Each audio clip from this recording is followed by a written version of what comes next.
What is up, guys? Welcome back to the channel. So per usual, we're just gonna jump into the video. So I thought it would be kind of important to talk about some of the mistakes that nurses, new nurses, old nurses, nurses in general make. Hopefully we can discuss this and kind of come up with some ideas to fix these problems so that you and I do not make these mistakes. Let's get into it. So we are going to start with number 5, which is time management and prioritization. These things are very hard to master as a new nurse and even continue to get a grip of as an experienced nurse. It takes time. It's difficult. That's something that we can't change. It's a learned skill, right? Unless you're already good at managing your time and prioritizing needs in your own life, it is a difficult skill to grasp, and that's okay. But we really need to focus on this in our nursing practices so we can ultimately be better for ourselves and better for the patients. Time management and prioritization are two things that can really kick your ass,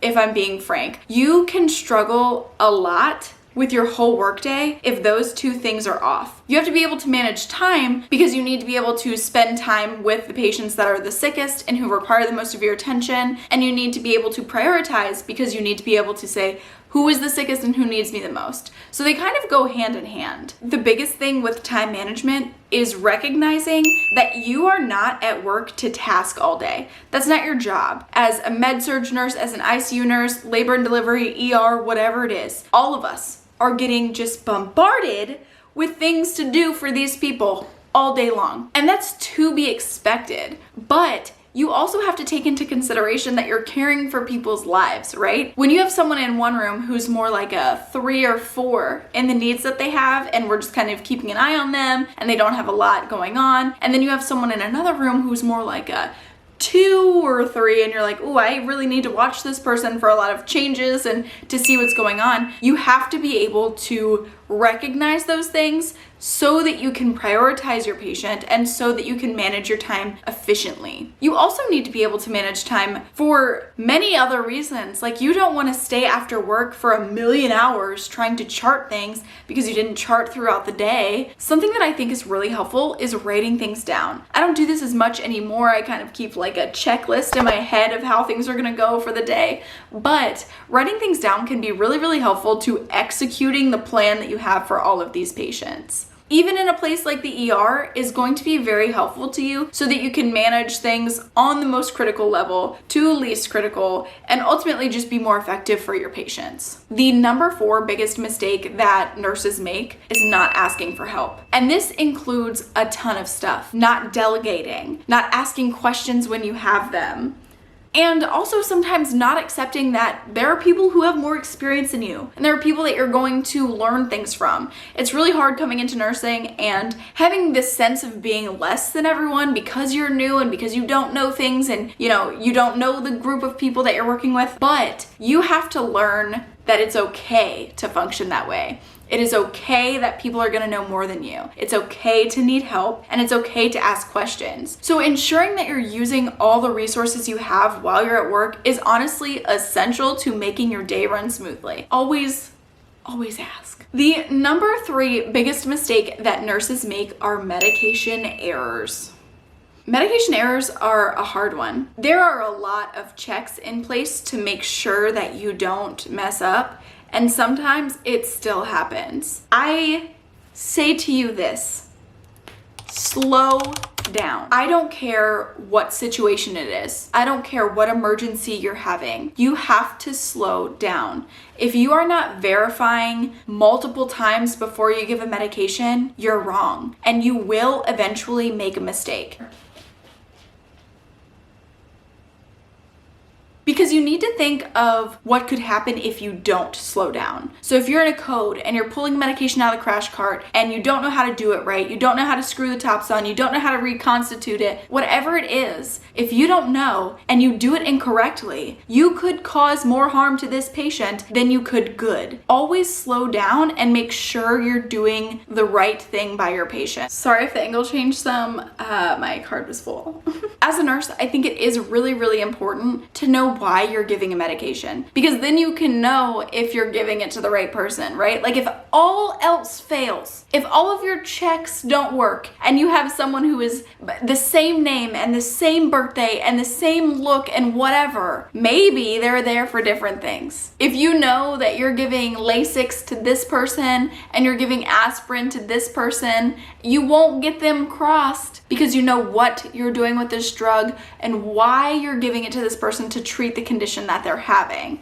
I really think it's important to do that, and I think it's helped me a lot in accurately treating patients, and I really will like not mess around with that because these are people's lives, right? And whether it's Tylenol or it's, you know, Epi, you want to make sure you're doing right by the people that you're taking care of. So always, always, always double check what you're doing. Don't ever move too quickly. You are allowed to slow down. Keep that in the back of your mind.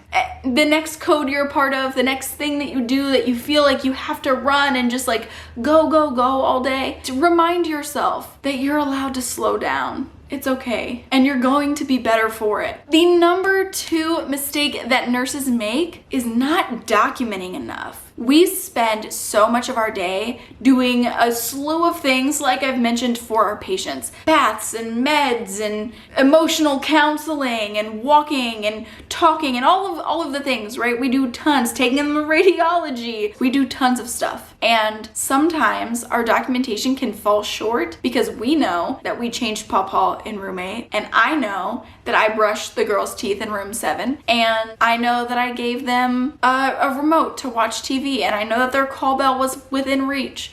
But if you don't document it, nobody else knows. Nobody. You have to think about documenting on patients like your license depends on it, because it does. This kind of goes back to the prioritization and task management. If you aren't documenting, no one else is gonna know what you did for that patient during the day. How can you prove that you are working with the sickest of patients and doing all of these things for these patients if you never wrote it down in the chart? Honestly, to ensure everything that I do is in the chart, I will just open up a patient note and type away and make sure that everything I do is in the notes. I, of course, do my assessments and go through the charting as well, but making sure that it's there somewhere in a note means I can justify the things that I did for that patient, and we can all look at it and see that, oh, this documentation is there. Also, make sure that your charts are detailed. You don't want to be too detailed. You don't need to like describe everything, like the color of the room and the way the weather was and how it felt when you walked outside. But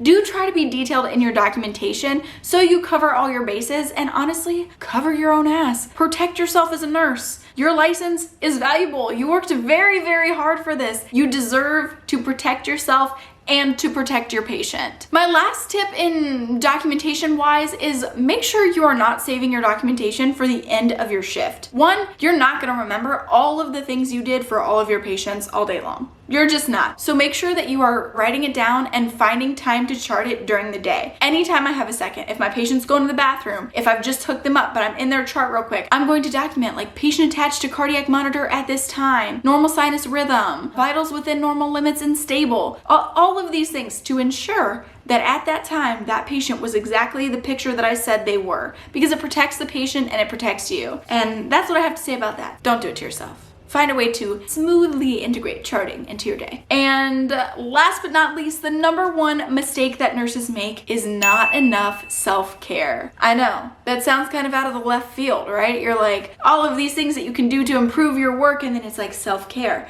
But it's true.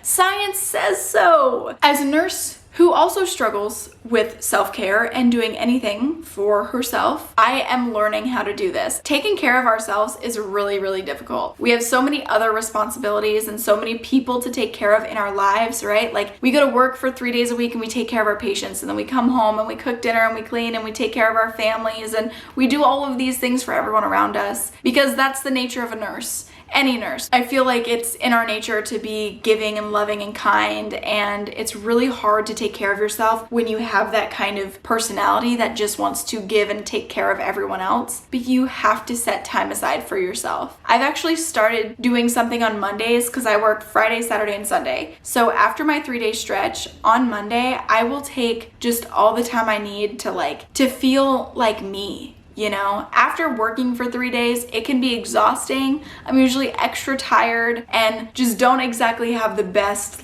mentality. I'm pretty exhausted at the end of the week, but learning how to take care of yourself is very, very important. I will take that Monday, I'll get up, I'll eat a nice, good breakfast, go to the gym, I'll go for a walk, I'll talk to a friend, I will do a lot of stuff. I'll paint my nails, wash my hair really, really well. And those things to me are very therapeutic. I will hang out in bed, watch a movie, just do something that is good for me and good for my soul so that I feel better. Reading a book. There's so many things that you can do to participate in self-care. Finding what works for you is going to be very, very important because you cannot run on empty. You will have nothing to give. You will have no ability to help. And honestly, it will make life and work very, very difficult. Take care of yourself and take care of your soul. Start doing things that take care of you. And I promise your mindset will change. Your outlook will get so much better and your picture of life is going to be drastically different. And the people in your life are going to thank you. You are going to thank you for doing things that are better for you. All right, my friends, that is all I have for you today. If you stayed this long, thanks so much for checking out this video. While you're here, go down below, comment, like, subscribe, and I will see you beautiful people in my next video.